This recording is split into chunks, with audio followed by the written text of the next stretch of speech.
제가 오늘 발표를 하게 된 부분은 휴대전화에서의 수학 중 카메라 OIS의 좌표평면에서의 특징에 대해 설명해 보도록 하겠습니다.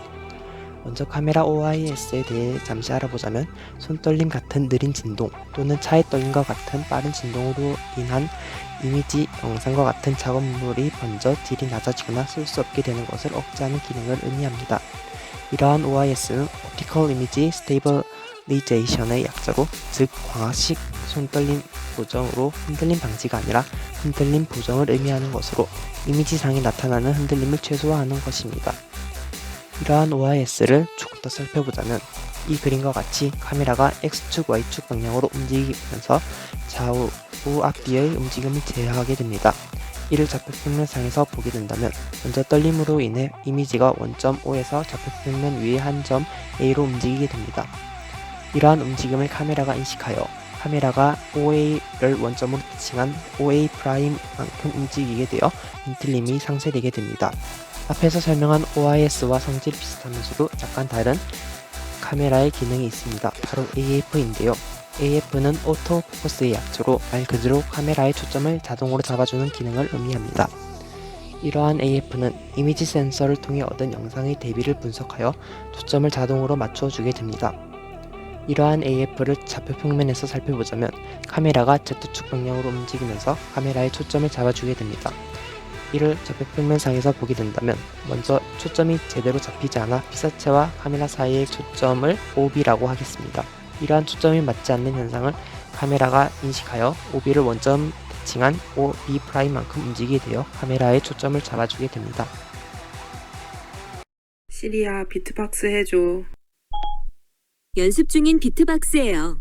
북치기 박치기 북치기 박치기 박치기 북치기 박치기 북치기. 전 이거 하루 종일 할 수 있어요.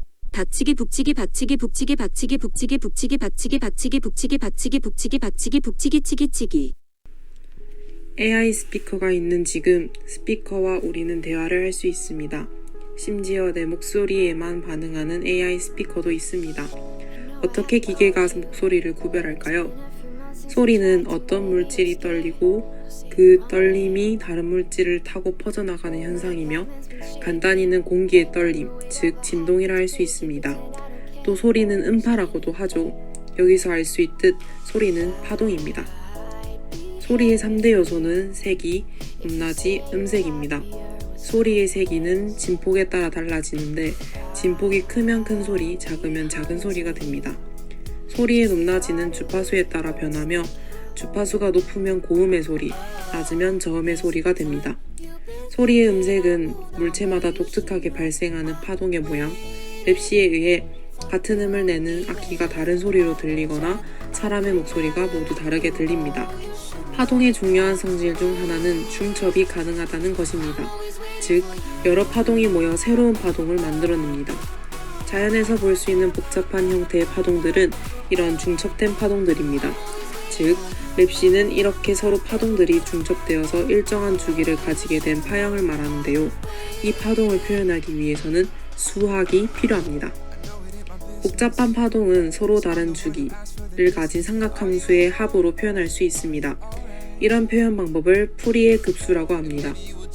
가장 단순한 파동을 떠올리면 사인 함수를 떠올리는 것처럼 복잡한 파동도 이런 사인 함수나 코사인 함수와 같은 단순한 삼각함수들로 이루어져 있습니다. 마찬가지로 목소리도 각기 다른 진동수를 가진 삼각함수들의 합입니다. 이미 합쳐진 파동을 다시 쪼갤 수도 있는데요. 이때 수학적인 필터를 사용합니다.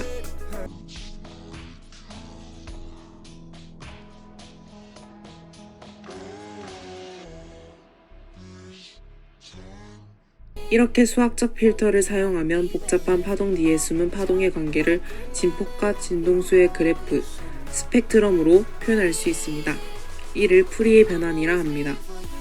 목소리의 스펙트럼은 사람마다 다른 모양을 가집니다. 듣는 지문이라고 표현할 수 있을 정도로 말이죠. 각자 다른 목소리를 인식하는 AI 스피커는 소리의 스펙트럼과 언어를 연결시켜 머신러닝을 통해 학습시킨 것입니다. 수학 덕분에 우리는 AI 스피커와 대화할 수 있는 것이 되겠죠? 시스템 암호화에 대해 알아봅시다. 암호화란 정보를 특정한 사람들만 알 수 있도록 알고리즘을 이용하여 정보를 전달하기 위해 필요한 과정입니다. 먼저 단방향 암호화는 가능하지만 복호화가 불가능한 암호화입니다.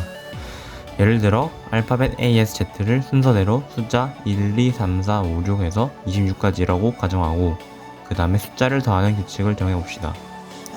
해피라는 단어는 규칙에 따라 8 더하기 1 더하기 16 더하기 16 더하기 25는 66이 됩니다. 하지만 66이라는 숫자를 통해서 원래 어떤 단어가 있었는지 쉽게 찾아낼 방법은 전혀 없습니다. 단방향 암호화를 함수로 생각해보면 함수값을 통해서 정의역의 원소를 찾을 수 없게 됩니다. 즉, 역함수가 존재하지 않게 됩니다. 그 다음으로는 SHA 알고리즘에 대해 알아보겠습니다. SHA 알고리즘은 해시 함수들의 모임으로 SH0, SH1, SH2, SH3, SHA 296, 224, SHA 512, 384 등이 있습니다. SH 알고리즘 중 초기의 버전들인 SHA0, SHA1은 충돌이 발견되어 현재는 주로 쓰이지 않고 있습니다. 충돌이란 입력값이 달라도 출력값이 같은 경우가 생길 때를 의미하는데 위에 해피 암호를 이제 누르면 CDE는 3 더하기 4 더하기 5는 12이고 FF는 6 더하기 6은 11로 입력값이 다르지만 출력값이 같아지게 되는 경우가 됩니다. 이 충돌이 적을수록 더 좋은 암호화 알고리즘이라고 할 수 있게 됩니다. 혹시 여러분들은 프레임 보관 기능이라고 들어보셨나요? 프레임 보관 기능은 기존 동영상의 프레임을 2배 이상 올려주는 작업을 말합니다. 예를 들면 30p, 즉 1초에 30개의 사진을 보여주는 영상을 60p, 1초에 60개의 사진을 보여주는 영상으로 혹은 그보다 높게 만들어주는 기능입니다. 그럼 이 기능이 왜 필요할까요? 만일 영상이 24p라면 24는 60의 배수가 아니기 때문에 프레임이 맞게 재생되지 못합니다. 이때 모션 깨짐이 발생하는데 이를 해결하기 위해 프레임 보관 기능을 사용합니다. 그럼 이 기술의 작동 원리를 수학적으로 접근해 봅시다. 여기 빨간 점이 움직이는 30p 영상이 하나 있습니다. 이 빨간 점이 한 프레임을 기준으로 전에는 A에 후에는 B에 있습니다. 즉, 이 점은 A에서 B로 움직이는 영상입니다. 두 점 A와 B를 선으로 잇고 그 선의 중점을 찾아 M이라 하고 빨간 점이 M에 있는 프레임을 만들고 A 프레임과 B 프레임 사이에 추가시켜 프레임을 보관시키고 자연스럽게 만듭니다. 이 작업을 각 프레임 사이사이마다 반복시켜서 프레임 보관을 합니다. 물론 실제로는 차이가 있습니다. 방금 전 예시에선 A와 B를 직선으로 이어 중점을 잡았지만 실제로 A 프레임 전의 위치와 B 프레임 후의 위치에 따라 직선이 아닌 곡선으로 움직였을 가능성도 있기 때문에 이는 알고리즘을 이용해 적절히 추측하여 연결하고 그 선에 중점을 찍습니다. 또한 일반적인 FHD 환경에서 하나하나 다 계산하기에는 하드웨어 성능이 많이 부족하기 때문에 일반적인 상황에서는 영상을 크게 여러 구역으로 나눠서 필요한 부분에서만 작업해서 계산하는 방식을 사용합니다. 자, 이제 이 기술의 단점에 대해 말할 차례인데 아무래도 없는 정보를 만들어내다 보니 가끔씩 왜곡 및 오류가 발생하기도 합니다. 앞에 작동 원리에서 알고리즘을 이용해 위치 이동을 추측하고 중점 위치에서 새 프레임을 찍는다고 했는데 아직 이 알고리즘은 완벽하지 않아서 너무 빠르게 움직이는 물체는 알고리즘이 감지하지 못해서 오히려 끊기게 보인다든지 색깔을 잘못 잡아서 색수차가 발생한다든지 가끔씩 오류가 발생합니다. 하지만 최근 이러한 프레임 보관 기술은 나날이 증가하는 스마트폰 및 모니터 화면 재생률에 따라 많이 적용되고 있습니다. 원플러스 및 오포에서 이 기술을 공식적으로 스마트폰에 적용시켰고 대부분의 삼성, LG 등 TV를 보면 프레임 보관 기능이 기본적으로 탑재되어 있는 경우가 많습니다. 개인적으로 이 기술은 점점 자연스러운 방향으로 발전하고 이로써 더 많은 기기에 탑재될 것이라고 저는 보고 있습니다.